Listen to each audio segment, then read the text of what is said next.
Hola, buenas Vamos. tardes a todos y a todas. Espero que se encuentren bien. Hemos tenido unas dificultades tecnológicas para ingresar, digamos, a la videoconferencia, pero estando con las cosas ya en orden, vamos a comenzar a trabajar con los contenidos que corresponden al punto 1 de la unidad número 1 del eje temático transversal número 1, que es ciudadanía. La idea de esta presentación, acá estamos Alfredo Espíndola, que soy yo, Mauricio Corbella, que también va a trabajar con nosotros. La idea, ¿cuál es? Que nosotros empecemos a desarrollar algunos puntos fundamentales de lo que es la unidad 1.1, que tiene por bibliografía el manual Construyendo Ciudadanía, y luego, a partir de eso, ustedes van a tener los elementos necesarios como para desarrollar las competencias necesarias para esta unidad. ¿Cuál va a ser la forma de presentación de los contenidos que vamos a trabajar? En lo que a mí respecta, me voy a detener en lo que es el Estado, la ciudadanía y la democracia. Y seguidamente realizará un análisis muy breve, Mauricio, respecto de lo que es específicamente el Estado constitucional argentino. Hechas estas precisiones, entonces empecemos. Les decía, conmigo se van a concentrar en lo que es Estado, ciudadanía y democracia. Antes de hacerlo, quisiera que quede claro el hecho de que si nosotros hablamos de Estado y de ciudadanía, estamos hablando de los dos grandes polos que comprenden el ámbito de la sociabilidad política. Y en ese sentido, por eso es que esta cuestión es tan central y atraviesa no solo toda esta asignatura, sino también toda la currícula de la carrera. ¿Por qué? Porque hablar de Estado y ciudadanía es hablar del poder, de sus posibilidades, de sus límites y también de sus destinatarios, que son los ciudadanos y las ciudadanas. Pero a su vez hablar de Estado y de ciudadanía implica que también tomemos contacto con la democracia. ¿Por qué? Porque esa sociabilidad política que se desarrolla entre esos dos grandes polos, que son el Estado y la ciudadanía, tienen por continente al régimen político democracia, por lo menos en la actualidad en todo Occidente. Y ustedes verán cómo cualquier persona que tome contacto con la política, de una u otra forma, refiere a la democracia o a sus significantes vicarios, conexos, como pueden ser soberanía popular, representación, sufragio, participación, derechos humanos. Ahora bien, hecha esta apreciación inicial o preliminar a propósito de lo que es Estado, ciudadanía y democracia, ya empecemos a trabajar un poco con Estado. En el manual, de manera muy acertada, cuando se empieza a hablar de Estado, se realiza una breve aproximación conceptual. ¿Por qué? Porque esto tiene un sentido operativo para que podamos empezar a entendernos. Desde luego es, repito, algo meramente aproximativo, porque imagínense que en el próximo cuatrimestre tienen una materia por completo que versa sobre el Estado. Entonces, en esa aproximación preliminar, con el manual, podemos definir o conceptualizar al Estado como aquella estructura de organización de la sociedad que, a diferencia de cualquier otra estructura de organización de la sociedad, tiene algunas características que la singularizan. ¿Cuáles son? Primero, la circunstancia de que es una estructura de organización de la sociedad soberana, esto es, no hay otra estructura de organización de la sociedad por encima de ella, es coercitiva porque dispone del uso de la fuerza, más allá de que no debe usarla todo el tiempo, y que si lo hace es un indicador de que las cosas andan mal, que además está formada por un conjunto de instituciones obligatorias, que son los poderes constituidos. Esos poderes constituidos que, a propósito del Estado argentino, verán con Mauricio dentro de unos minutos. Y que además regula la vida, esa estructura de organización de la sociedad, de las personas que habitan en un determinado territorio, con poder sobre la vida, la libertad y los bienes de esas personas. Y por eso, por ese enorme poder regulatorio que tiene esta estructura de organización de la sociedad, que es el Estado, es que son centrales los límites a esa acción. Y esto nos pone en contacto con la primera versión del Estado, que es el Estado de Derecho, otro de los puntos que se trabajan en el manual. Podemos conceptualizar al Estado de Derecho como el Estado sublegal, el Estado que está bajo la ley, que está sujeto a la ley. Ahora bien, este mismo Estado de Derecho se reformula, se reversiona más adelante como Estado de Derecho constitucional. ¿Qué significa esto? Que ese mismo Estado de Derecho, es decir, sujeto a la ley o sujeto al derecho, como Estado constitucional de derecho, se encuentra sujeto a la ley suprema, a la Constitución. Y este proceso se recuesta en el tiempo, tiene una clave histórica en el sentido de que el surgimiento del Estado de Derecho se enlaza con lo que es el liberalismo, y es que el Estado de Derecho es un Estado liberal, y el Estado constitucional de Derecho también lo es, y se recuesta sobre el constitucionalismo de su primer momento, el constitucionalismo liberal. Decirle simplemente que constitucionalismo es un conjunto de ideas, de ideologías, de prácticas, vinculadas a la idea de considerar que la Constitución está por encima de todo el resto de las normas. A esto lo van a ver en el último eje de esta asignatura. Pero entonces hasta aquí, Estado de Derecho, reversionado luego como Estado constitucional de Derecho, y esto corresponde al Estado liberal y al constitucionalismo liberal, que es el constitucionalismo en su primer momento. Ahora bien, es fácil datar tanto el nacimiento del Estado de Derecho como el nacimiento del Estado constitucional de Derecho. El primero nace alrededor de los siglos XVII y XVIII, en tanto que el Estado constitucional de Derecho nace más o menos en el siglo XIX. Sin embargo, estos estados, estas formaciones institucionales, Estado de Derecho, Estado constitucional de Derecho, no son un invento de 2 siglos o de 150 años, sino que vienen precedidos por toda una tradición de pensamiento y de acción, de teoría y de praxis, de ideas y de prácticas de los actores políticos, en una tradición que se remonta hasta 2500 años atrás y un poco más.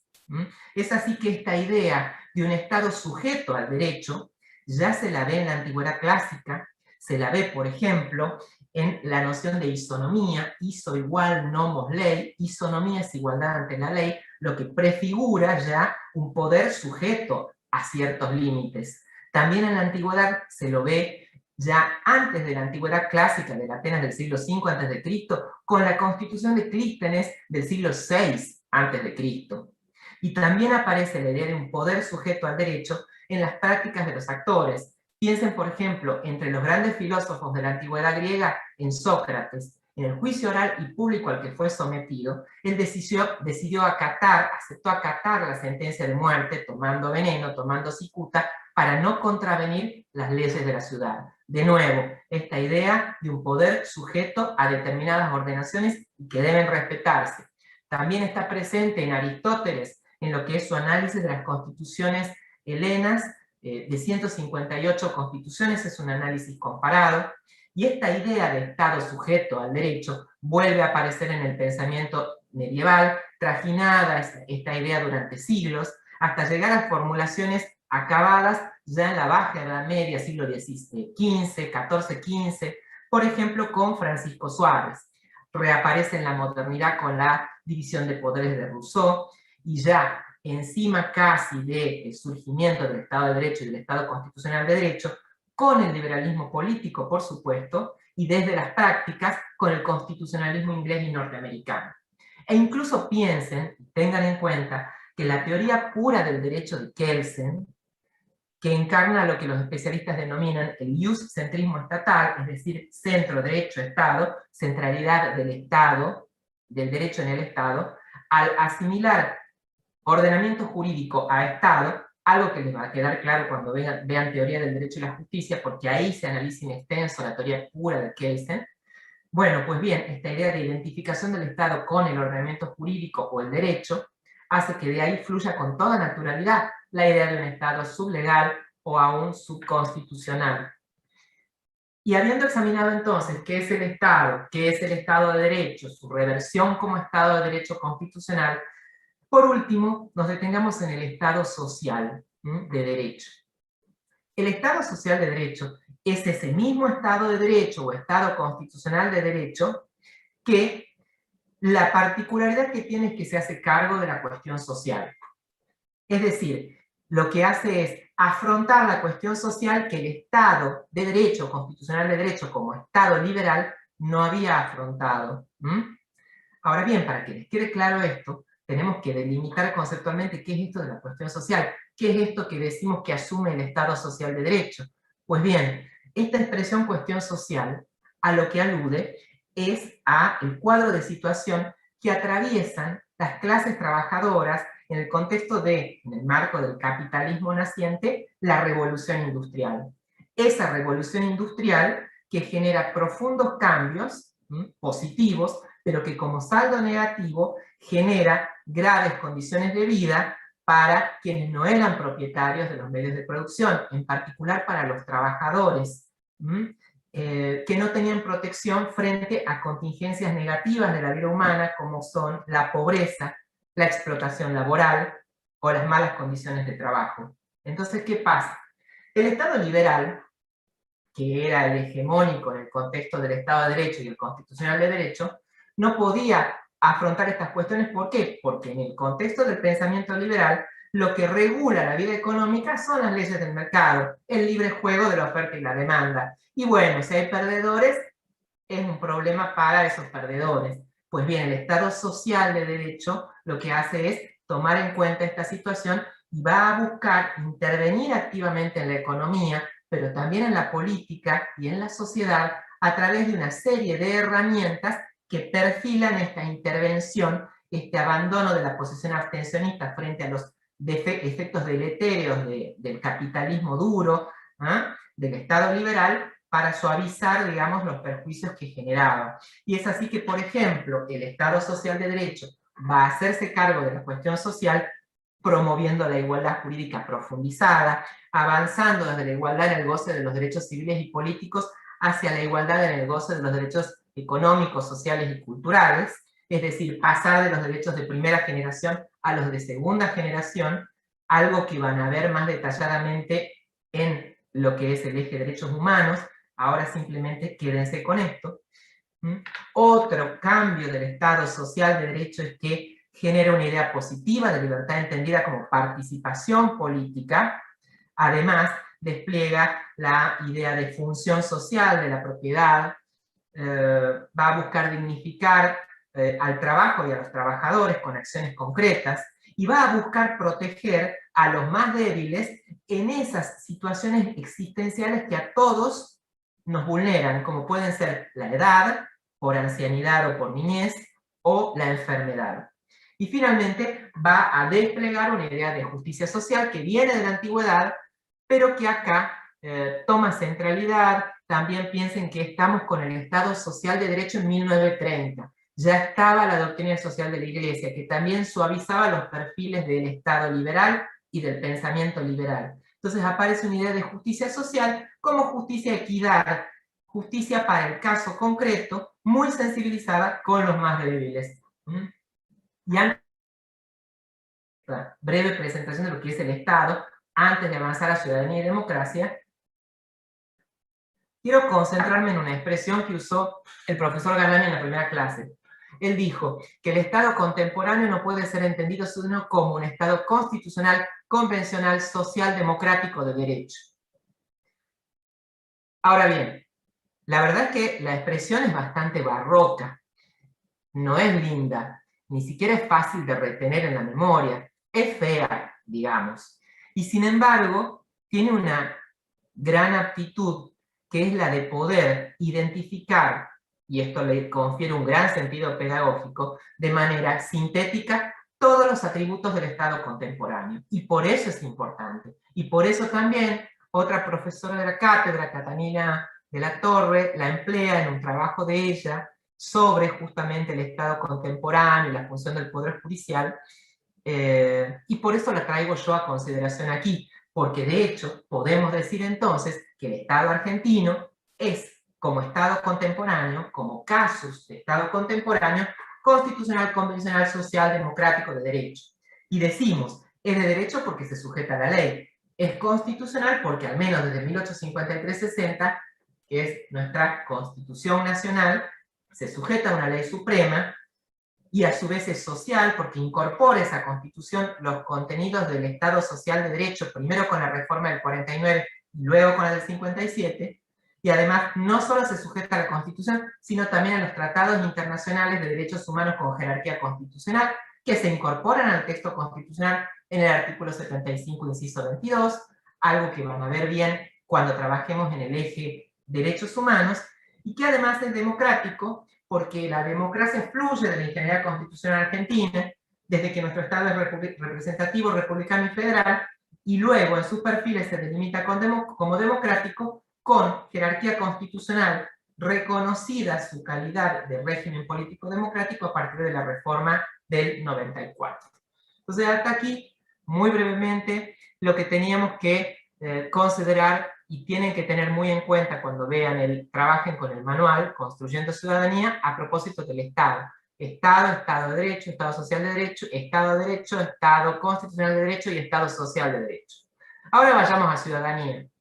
En el texto van a ver que aparece primero, yo por motivos pedagógicos trabajé primero sobre el Estado y ahora voy hacia una aproximación conceptual a la ciudadanía, que vertebra este manual, de hecho se llama Manual Construyendo Ciudadanía. La ciudadanía puede ser conceptualizada básicamente desde un punto de vista jurídico o desde un punto de vista político-lógico. Desde un punto de vista jurídico vamos a decir que la ciudadanía es el vínculo particular que se establece entre un Estado y las personas que habitan en su territorio.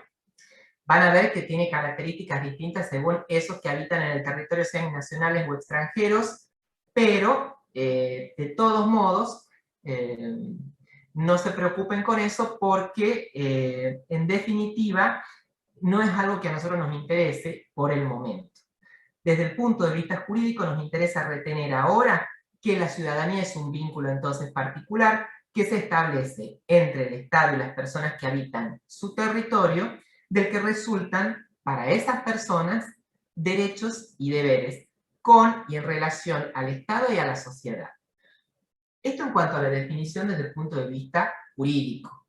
En cuanto a la definición desde el punto de vista politicológico, lo primero que tenemos que considerar que es la que tiene mejores papeles, es la que, digamos, constituye la forma más quizás precisa de delimitar lo que es la ciudadanía. Y hecha esta precisión hemos de decir que desde el punto de vista politicológico, la ciudadanía se considera un estatus o posición que surge de la copresencia de derechos y deberes. Ahora bien, para caracterizar de una manera un poco más pormenorizada esto, señalemos algunas notas de esta idea de la ciudadanía como derechos, como estatus de derechos, y también hagamos algunas apreciaciones sobre la idea de ciudadanía como estatus de deberes. En cuanto a considerar a la ciudadanía como un combo, un plexo, un conjunto, un estatus de derechos, es importante que tengan en cuenta que esta idea viene más o menos mediados del siglo XIX, del año 1950. Ahí T.H. Marshall escribe un artículo que se llama Ciudadanía y Clase Social, en donde termina de delimitar en sentido político-lógico la idea de la ciudadanía como estatus de derechos. ¿Qué es lo que dice Marshall? Lo que señala es que la ciudadanía se compone de un conjunto de derechos que gradualmente se han adquirido en un proceso lineal a lo largo del tiempo entre los siglos XVIII y XX. Y es así que dice, en el siglo XVIII se adquieren los derechos civiles, es decir, derechos de libertad de expresión, de libertad de pensamiento, de libertad de religión, derecho de propiedad, derecho de igualdad ante las leyes, que en el siglo XIX se adquieren los derechos políticos, básicamente elegir y ser elegido, y derechos de reunión, de participación, y en el siglo XX se adquieren los derechos sociales, derecho a una vivienda digna, al trabajo, a la educación, a la... Aquí todo perfecto, pero aunque no se señala en el manual, me interesa que ustedes tengan muy en claro que esta mirada de Marshall sobre la adquisición de derechos en la ciudadanía como proceso lineal, gradual, e ininterrumpido, ha sido puesta en cuestión desde fines del siglo XX, desde los 90 del siglo XX, para ser más precisos, sobre todo a partir del pensamiento de David Head, que es un sociólogo británico, que él dice, tiene razón Marshall cuando señala que la ciudadanía se compone de un conjunto de derechos adquiridos entre los siglos XVIII y XX, pero en lo que se equivoca es en su descripción de ese proceso como un proceso lineal, creciente, por estratos, primero derechos civiles, después políticos, después sociales, como si fuese una línea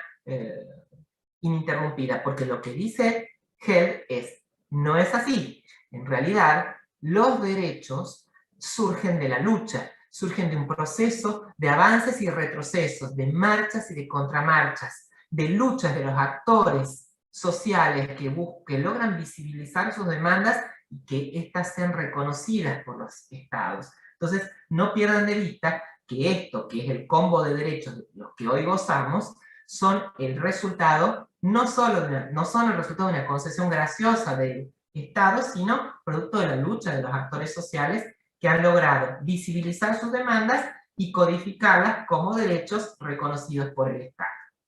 Y les decía, para permitir delimitar más precisamente esta idea de ciudadanía como compresencia de derechos y deberes, ¿qué podemos decir al respecto de la copresencia del conjunto de deberes que involucra la noción de ciudadanía?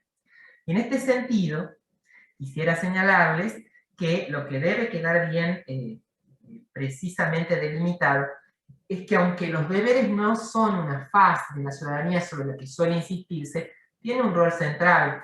Los deberes son la contrapartida de los derechos. Imagínense que si nosotros solo tuviésemos derechos en su máxima expresión, sin deberes que los contrapesen, la vida social sería imposible, la regulación de las conductas de los ciudadanos y ciudadanas por el Estado sería imposible. Entonces, por eso, la ciudadanía debe ser entendida como deberes, pero también acompañados de derechos. Y hay un significante, una expresión que se usa en el manual que me parece muy interesante de traer a consideración, que es construcción de ciudadanía. A los autores del manual también les encantó, porque así se llama el manual, Manual Construcción de Ciudadanía. ¿Qué es esta idea? Cuando hablamos de construcción de ciudadanía, el punto central es pensar que la ciudadanía no es una entidad total, acabada, ¿no?, de perfiles delimitados de manera permanente, sino que la ciudadanía es un conjunto de posibilidades cuya efectiva concreción depende también del compromiso de los involucrados, en este caso, los ciudadanos y ciudadanas. ¿Qué tenemos que hacer, ciudadanos y ciudadanas? Primero y principal, informarnos, conocer cuáles son nuestros derechos y cuáles son nuestros deberes. Y en segundo lugar, también es responsabilidad de ciudadanos y ciudadanas, una vez que se conocieron derechos y deberes, hacer valer los derechos, luchar por la plena vigencia concreta, real, efectiva de los derechos y observar también los deberes. En el texto, que es bibliografía de ustedes, hay una comparación a propósito de esto de la organización de la sociabilidad política en el Estado y la ciudadanía, que dice, pensemos esto como si fuese un juego que tiene unas reglas claras que es la Constitución, ¿no?, y son las normas que se le subordinan, y tiene jugadores también claros. Ciudadanos, ciudadanas y Estado. ¿Qué podemos hacer? O jugamos el juego cumpliendo las reglas y las cosas van bien, o jugamos el juego sin cumplir las cosas, sin cumplir las reglas y las cosas van a ir mal. Entonces, lo central es, en esta construcción de la ciudadanía, el compromiso activo para la vigencia efectiva de los derechos y la observancia rigurosa de los deberes. Creo que esto es el sentido profundo de una democracia con un sentido fuerte de la república. Esto se lo digo yo. Y un punto central en esto es el control sobre el poder político. El control que puede surgir a nivel horizontal entre los poderes constituidos entre sí, legislativo, ejecutivo y judicial, que están diseñados en la ingeniería constitucional para controlarse mutuamente, pero también en lo que se denomina control vertical de los ciudadanos a los poderes constituidos. Y esto entonces a propósito de esta aproximación a la idea de ciudadanía. Y para concluir, una breve, muy breve referencia a la democracia. ¿Por qué? Porque forma parte del manual Construyendo Ciudadanía, pero también teniendo presente que esto lo van a ver exhaustivamente con el profesor Guido Buldurini en el próximo encuentro cuando trabajen específicamente democracia. Solo decirles para que vayan teniendo bien clarito esto, etimológicamente que sepan que democracia es gobierno del pueblo. Demos pueblo, kratos, poder, gobierno. Democracia, gobierno del pueblo. Sin embargo, también tengan presente que contemporáneamente, gracias a un excelente, impresionante pensador francés que es Bernard Manin, ya en la actualidad, más que hablar de gobierno del pueblo, se prefiere hablar de autogobierno del pueblo, caracterizar a la democracia como autogobierno del pueblo. Pues bien, hay dos clases de autogobierno del pueblo. O el pueblo se autogobierna por sí mismo, y estamos ante la democracia directa, o el pueblo se autogobierna por medio de representantes, y estamos ante la democracia indirecta o representativa. La democracia directa, el autogobierno del pueblo por sí mismo, es algo muy raro en la historia. Hay pocos ejemplos. En la antigüedad serían las Atenas del siglo V a.C., las repúblicas italianas del Renacimiento, la Ginebra de tiempos de Rousseau, y nada más. Los gobiernos de los productores de Marx, son casos muy puntuales.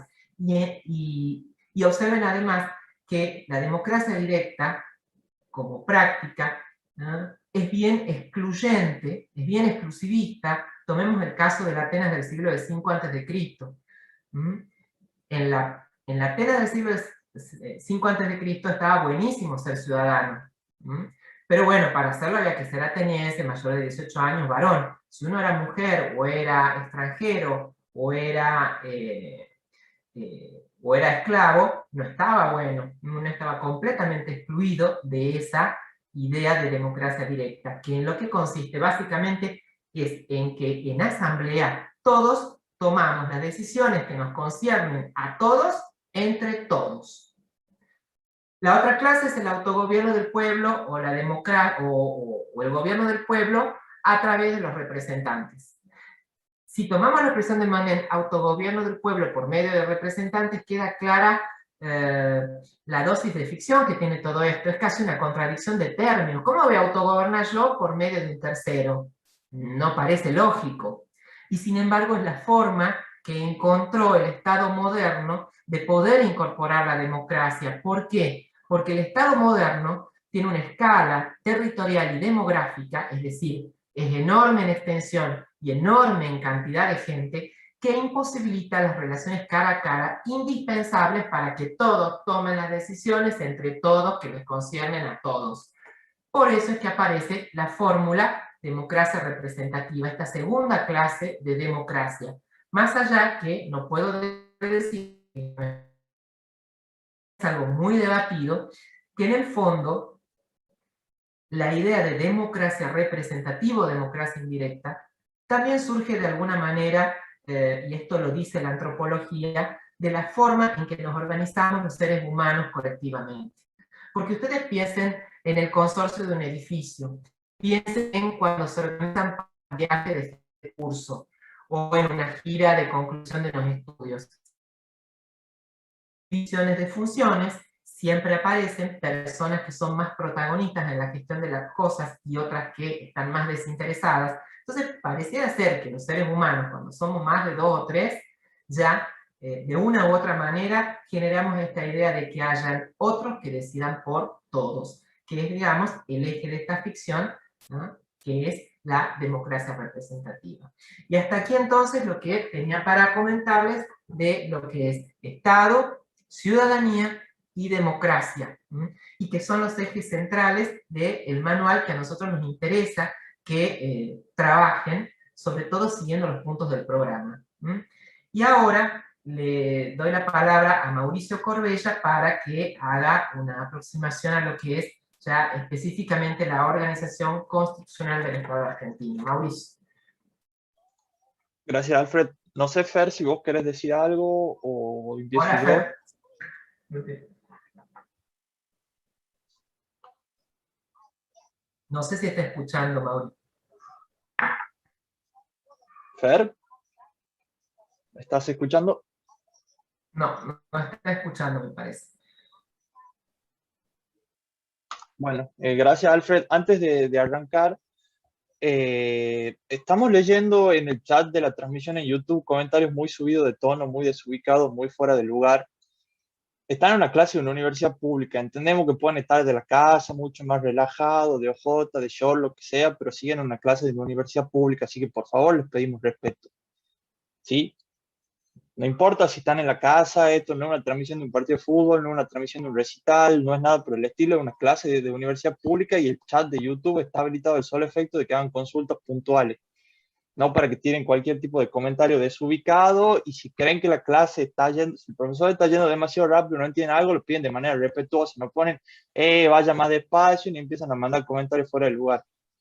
Nosotros estamos haciendo un esfuerzo muy grande por hacer una transmisión en vivo, porque creemos que los videos no es suficiente, que acá ustedes se pueden sacar un montón de dudas, interactuar con nosotros y ustedes esa herramienta la aprovechan para mandar cosas absolutamente desubicadas. Así que por favor les pedimos que se moderen o tener que dejar de hacer estas clases o bloquear el chat deshabilitado y habilitar la instancia de interacción con nosotros, y no es lo que pretendemos. Eso nada más quería decir antes de empezar.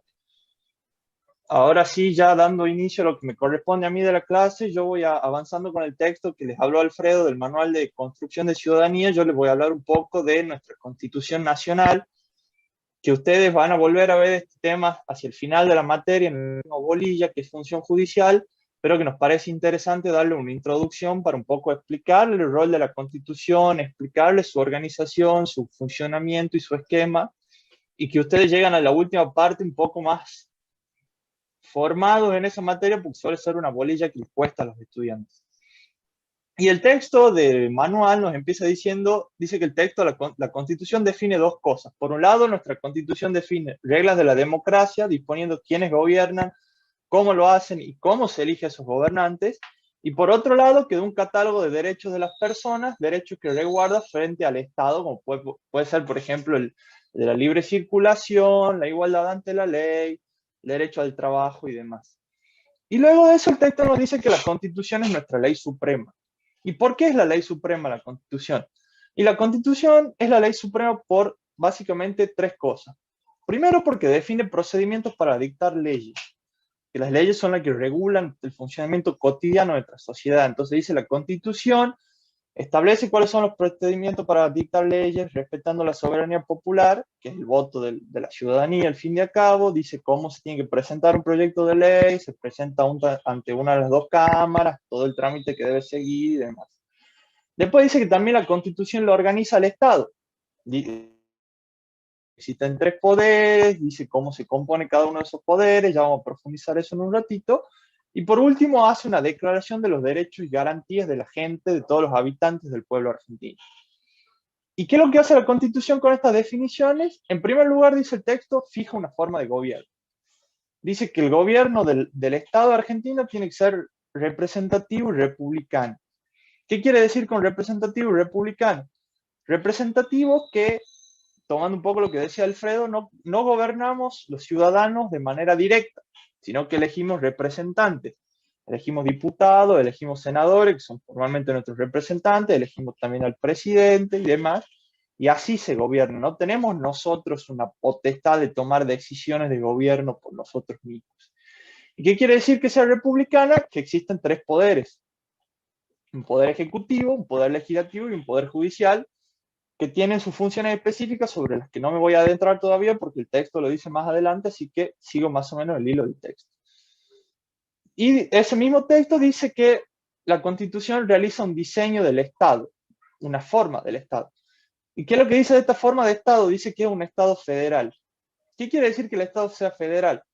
Sabrán ustedes la historia de nuestro proceso constitucional.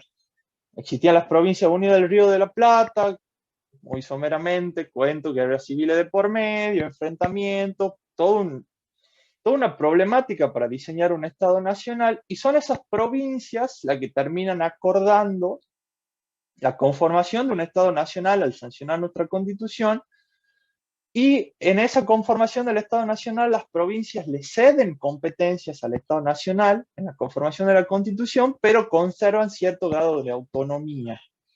Entonces las provincias también tienen su propio gobierno, sus propias instituciones, también en un rato voy a profundizar sobre eso, pero al fin y al cabo es federal por esto, porque hay un Estado-nación y tiene subdivisiones que son las 23 provincias más la Ciudad Autónoma de Buenos Aires. Cuando se sancionó la Constitución en 1853 eran menos las provincias, pero el esquema era este, la idea era este, y bueno, esa es la forma de Estado a la que hace mención el propio texto.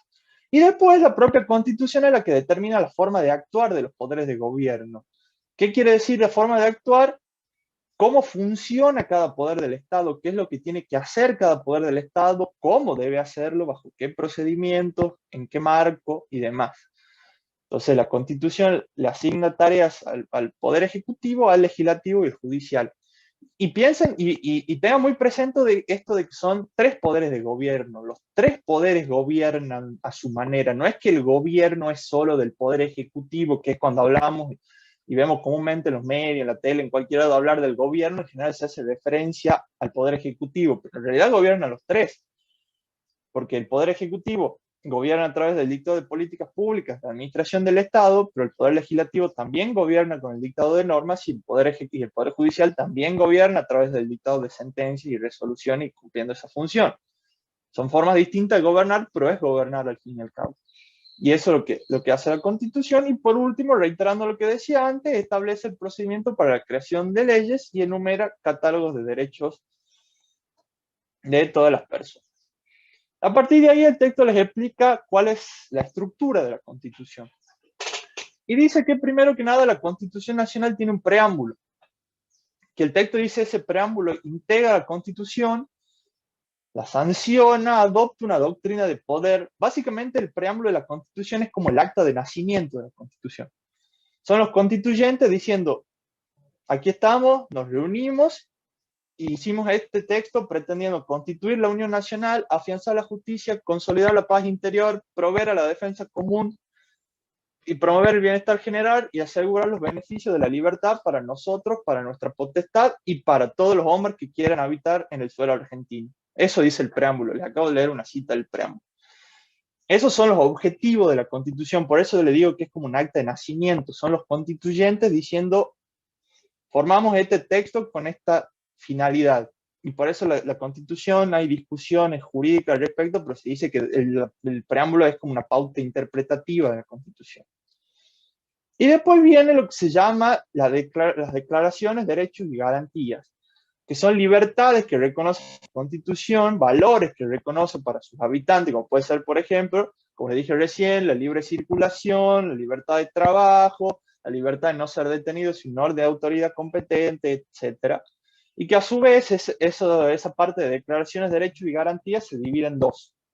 Por un lado están lo que originalmente son declaraciones, derechos y garantías que siguen vigentes de la Constitución de 1853, y por otro lado un capítulo que se llama Nuevos Derechos, Nuevas Declaraciones, Derechos y Garantías, que fueron incorporados después de la reforma constitucional de 1994, que esa reforma, hecha unos años después de la finalización de la dictadura militar, tiene como nota de color, si se quiere, que incorpora por primera vez la palabra democracia, a la Constitución.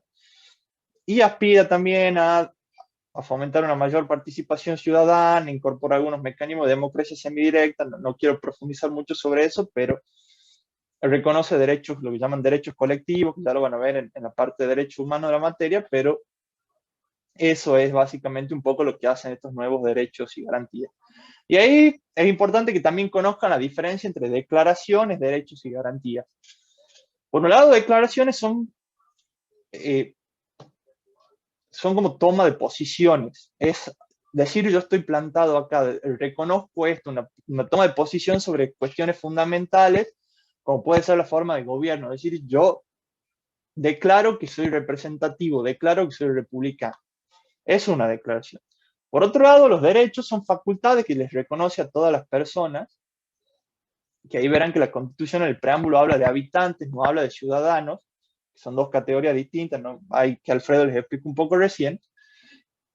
Y por último, tiene las garantías son prerrogativas, o mejor dicho, protecciones que la Constitución le da a todas estas personas, a todos los habitantes, para que realmente se reconozcan sus derechos, que son garantías tanto frente al propio Estado, en esto que les hablaba Alfredo recién, de que el Estado es sublegal, está por debajo de la ley, y también son garantías para las personas respecto de las otras personas, de que otro no me va a violar mi propiedad privada, de que no me va a detener una persona si no tiene una orden judicial, una persona cualquiera, no me puede privar de mi libertad ambulatoria, etcétera, etcétera.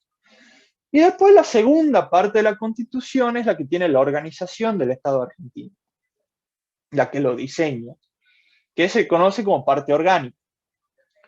Y esa parte orgánica, a su vez, se subdivide en cada uno de los tres poderes del Estado, que está el poder legislativo primero, que asigna sus funciones, siendo el de creación de leyes la principal, pero tiene otras funciones como puede ser el nombramiento de los jueces de la Corte Suprema de Justicia de la Nación y todo lo que es jueces federales, los procedimientos de destitución de jueces de la Corte Suprema de Justicia de la Nación, y que tiene dos cámaras.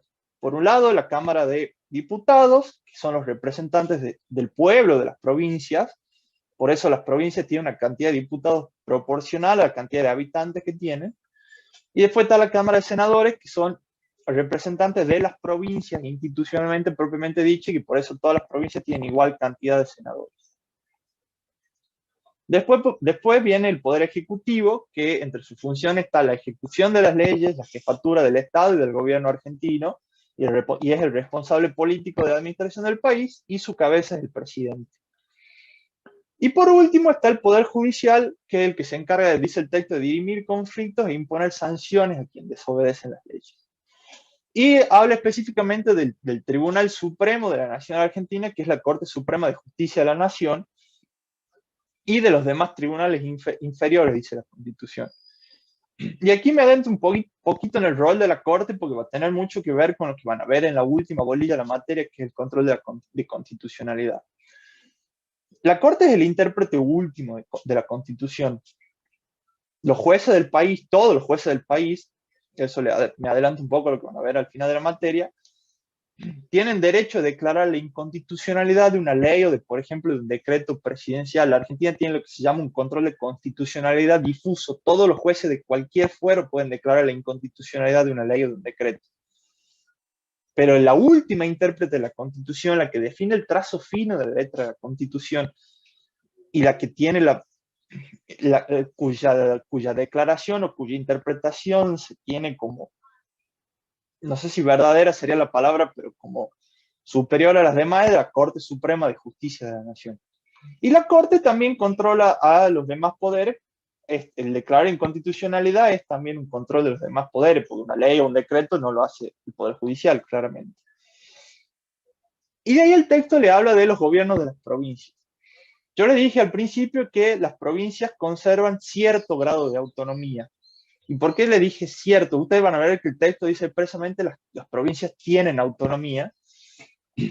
Y yo a eso lo relativizo un poco y le agrego el cierto porque el mismo texto dice que la Constitución Nacional les impone ciertas condiciones a las provincias. Dice que las provincias tienen derecho a sancionar su propia Constitución, fijar sus propias autoridades, su propia administración de justicia, pero, y ahí les pone un pero, tienen que conservar en su constitución provincial y en su sistema de gobierno un sistema representativo y republicano. Entonces las Provincias Unidas, cuando pactaron la sanción de la Constitución, cuando le cedieron competencia a la nación, si bien conservaron autonomía, acordaron que ninguna podía estructurarse por un sistema que no fuera representativo y republicano. Pueden tener sus poderes legislativos, hay algunas como Tucumán que tiene un poder legislativo unicameral en vez de dos cámaras como tiene la Nación, hay otros lugares como Provincia de Buenos Aires que sí tiene dos cámaras, pero siempre tienen que manejarse dentro de un sistema republicano y representativo. Ese es como el único límite a su autonomía, y siempre la Constitución Nacional va a estar por encima de las constituciones provinciales en términos de jerarquía. La Constitución es el texto supremo, lo reitero y tenganlo presente y lo van a volver a ver al final de la materia, pero recuérdenlo siempre, el texto supremo. Está por encima de todo y es el que da las pautas de organización y de gestión a las provincias. Y por último, lo que Lo que sí quisiera explicar un poco, porque eso por ahí también le suele generar alguna confusión hacia la última parte de la materia, es que ustedes verán que la Constitución Nacional habla de un diseño de un poder judicial y habla de tribunales inferiores. Pero cuando la Constitución Nacional habla de tribunales inferiores, no se refiere específicamente o tanto a los tribunales de las provincias, sino a lo que se conoce como tribunales federales. Y paso a explicarle un poquito esto y espero que se entienda.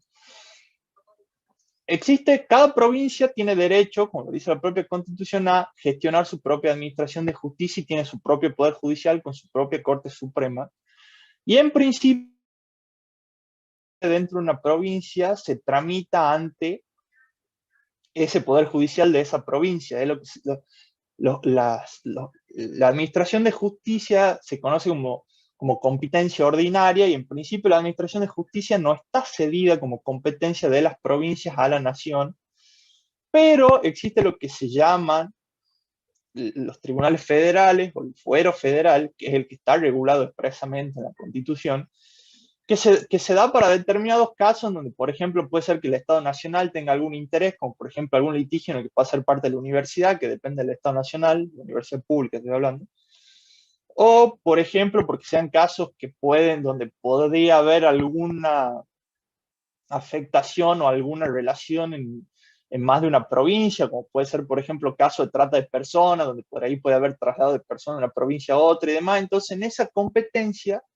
se resuelven en tribunales federales, y son lo que se conocen como fuero extraordinario. Pero ¿qué es lo que pasa? Si bien cada provincia tiene su propio fuero, con su propia Corte Suprema, se puede dar la situación excepcional o no tan excepcional, que eso también lo van a ver un poco más al final de la materia y más profundamente en Derecho Constitucional en segundo año, que un caso resuelto en un tribunal provincial sea revisado por la Corte Suprema de Justicia de la Nación. Por esto mismo de que es la intérprete última y Tribunal Supremo de la Nación, en el que la Corte de la Nación, en este rol de Tribunal Supremo, sí asuma competencia para resolver un conflicto dirimido por un tribunal provincial, tiene que reunir determinadas condiciones específicas ese conflicto, la situación y demás. Pero puede pasar que ustedes sabrán que cualquier sentencia judicial puede ser apelable. Esa apelación implica que sea revisada por un tribunal superior. Esa revisión de un tribunal superior puede a su vez ser nuevamente apelada, que probablemente esa segunda apelación ya implique que esa sentencia sea revisada por la Corte Suprema de esa provincia como último tribunal, y se puede dar un último caso de tribunal, último caso. No es el más usual, pero tampoco es absolutamente atípico de que la Corte Suprema de Justicia de la Nación termine revisando una sentencia de una Corte Suprema de Justicia provincial. Y me parece interesante contarles este dato, ya para ir cerrando, porque como les digo, ustedes al final de la materia van a volver a ver el control de constitucionalidad y me parece que está bueno que tengan lo más claro posible cómo es esto de la organización de justicia, tanto a nivel federal como a nivel provincial, porque es algo que después le va a ser absolutamente útil para el resto de la carrera, que lo van a seguir profundizando e inclusive en la misma materia, como les digo, es algo que suele generar complicaciones hacia el final de la materia, así que me parecía interesante que lo vayan viendo desde ahora. Por mi parte, no tengo nada más que agregar. No sé, Alfred, si vos querés decir algo más.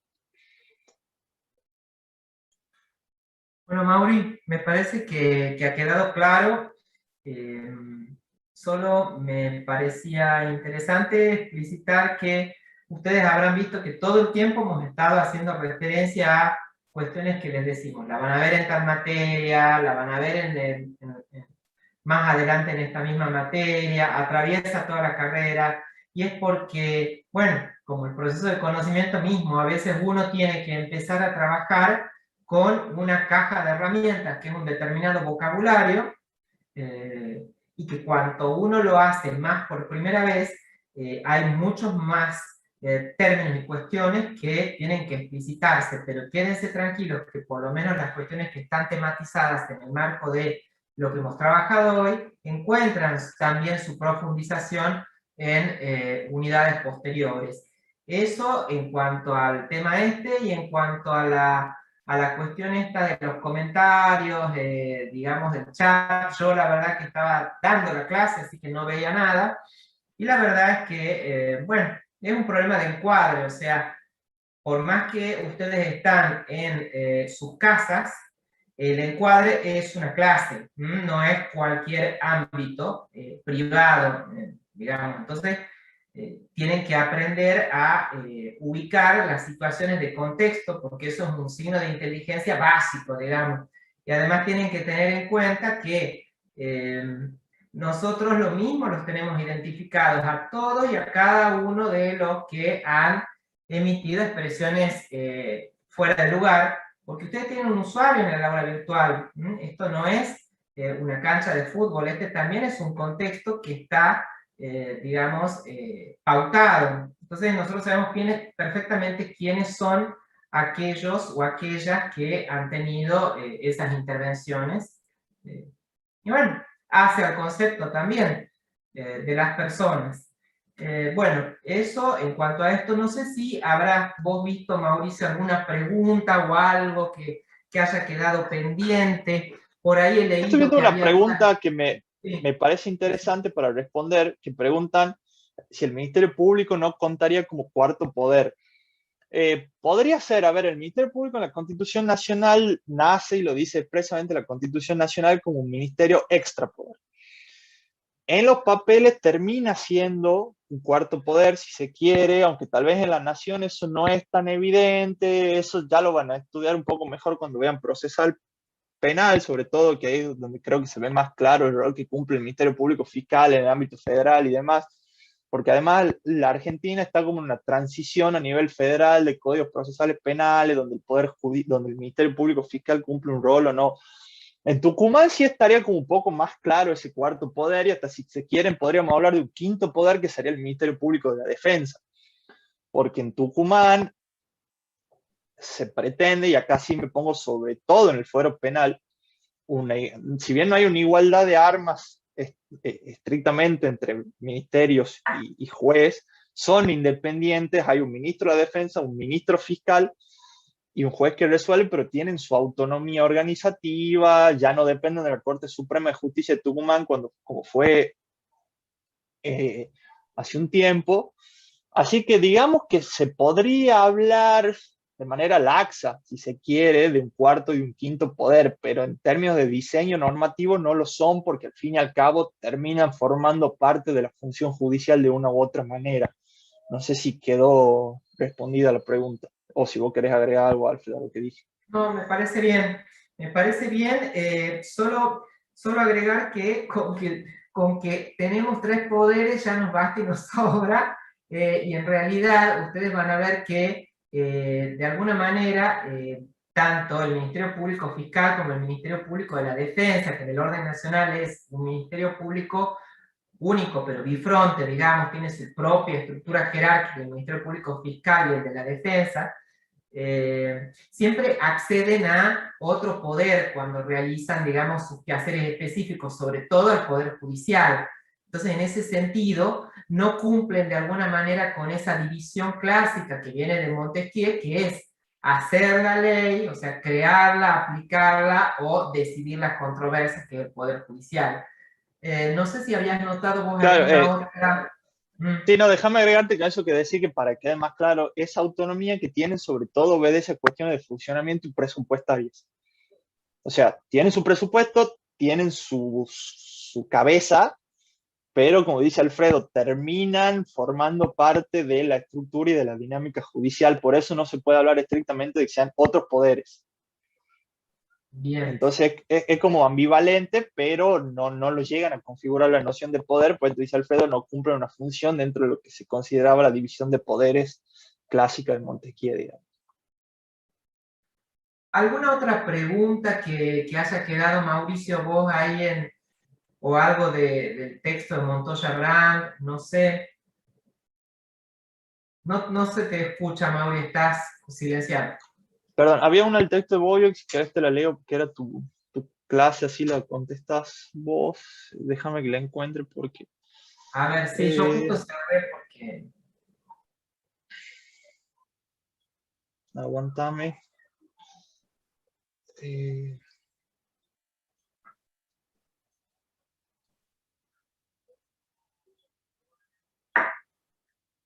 A ver.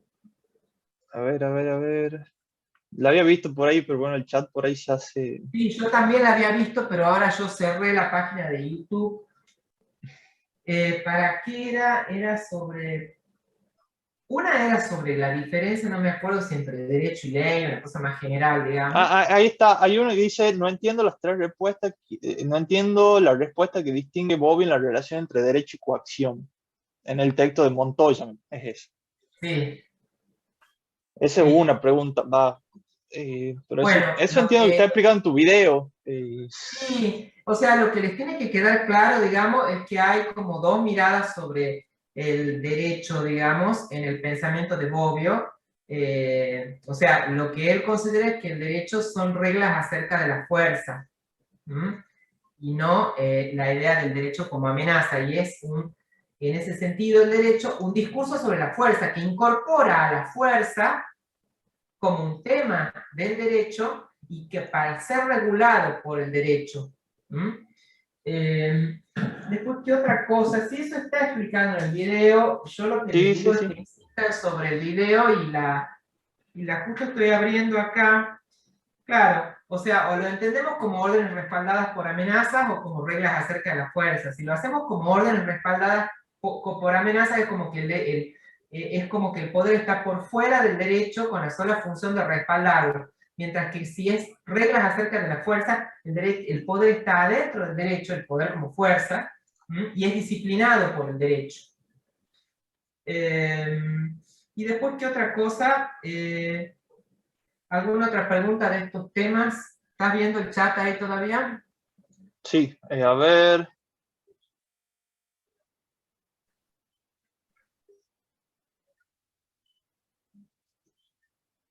No, después pregunta del texto de Bobby, ¿va en el parcial? Sí, va en el parcial. Eh, todo lo que está subido al campus como Sí. bibliografía obligatoria va en el parcial. No empiecen a hacer preguntas sobre si van o no van, porque todo lo que está subido específicamente como bibliografía obligatoria va. Sépanlo desde ya. Aparte, Ponía un ustedes siempre auricular. tienen en cuenta que el punto básico del contrato pedagógico es el programa.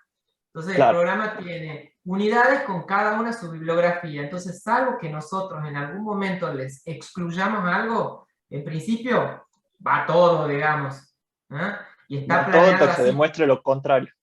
Cada unidad, cada pestaña, digamos, tiene sus indicaciones, como les dice Mauricio, respecto de cuáles son los materiales. En lo que respecta a la unidad 1, entonces, es el texto manual Construyendo Ciudadanía, sobre todo los puntos que corresponden con el programa, que se reflejan en lo que hemos trabajado hoy con Mauricio, y después, por otro lado, todo el texto de Montoya Brand. ¿Mm? Ahí, Alfred, vi una pregunta que me parece interesante, que pregunta un alumno cuál es el rol que cumple la Constitución frente a los abusos de poder. La Constitución existe para evitar los abusos de poder. Tengan en claro eso. Por eso, y vuelvo a lo que les dije recién, remitiéndome a Alfredo, el poder, los poderes están por debajo de la Constitución. La Constitución regula el funcionamiento de los poderes, regula la actuación de los poderes. Entonces, cualquier abuso de poder es inconstitucional. La Constitución eso lo delimita claro. Si hay abuso de poder es porque la Constitución, si podemos hablar de palabra abuso es porque la Constitución, el límite que dice que es abuso y hasta dónde se puede ejercer el poder lo pone la Constitución. Entonces, ese sería el rol. O sea, la Constitución pretende que el poder no se abuse, lo limita. La Constitución limita el ejercicio del poder.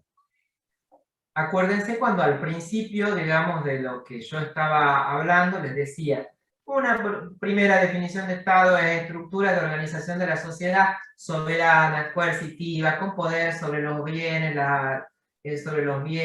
la libertad y la vida de las personas, etc. Entonces, es una estructura de la organización de la sociedad muy poderosa, ¿eh? Muy poderosa. Y por eso es que necesita de límites, y lo que se ha inventado como límites es el derecho. Y dentro del derecho, desde que existe el Estado constitucional de derecho, la Constitución. Ese es el límite fundamental al ejercicio del poder. ¿Mm? Acá estoy viendo una pregunta con un caso práctico que me parece interesante también para explicar el concepto de legitimidad, porque preguntan si puede ser un ejemplo de legal y no legítimo el ascenso de Néstor Kirchner al gobierno cuando Menem se bajó de la candidatura en el balotaje, porque dicen ganó de forma legal, pero no de forma legítima.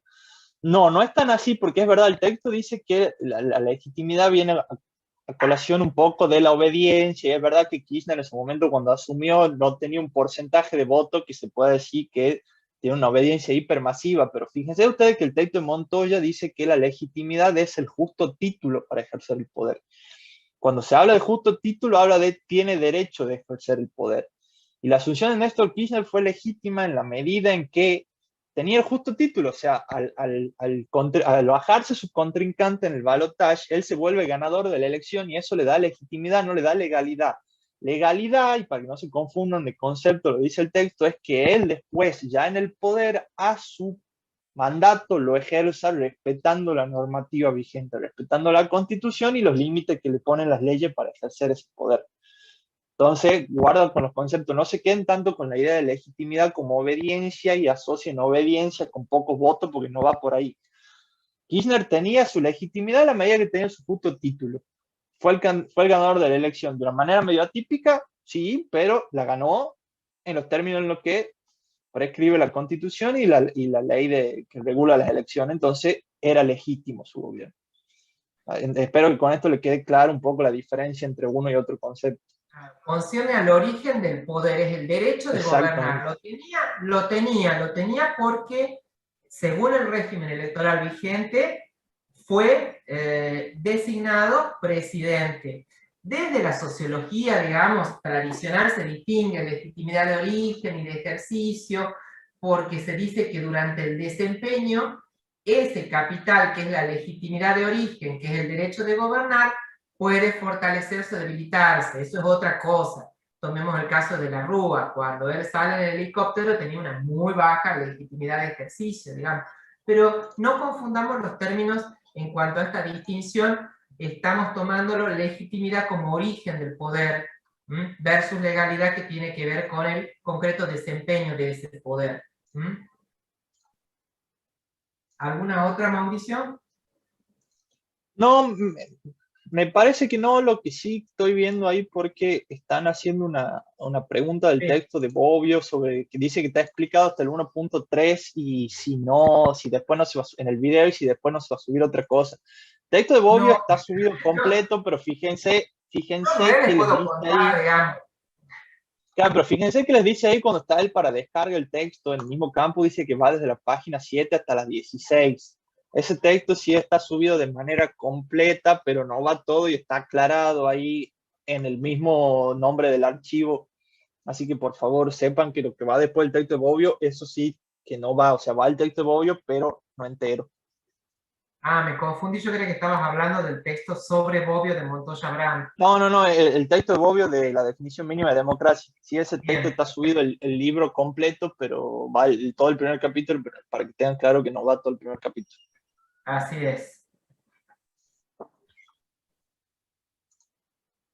¿Alguna otra cosa o vamos terminando? Yo creo que ya estamos para terminar.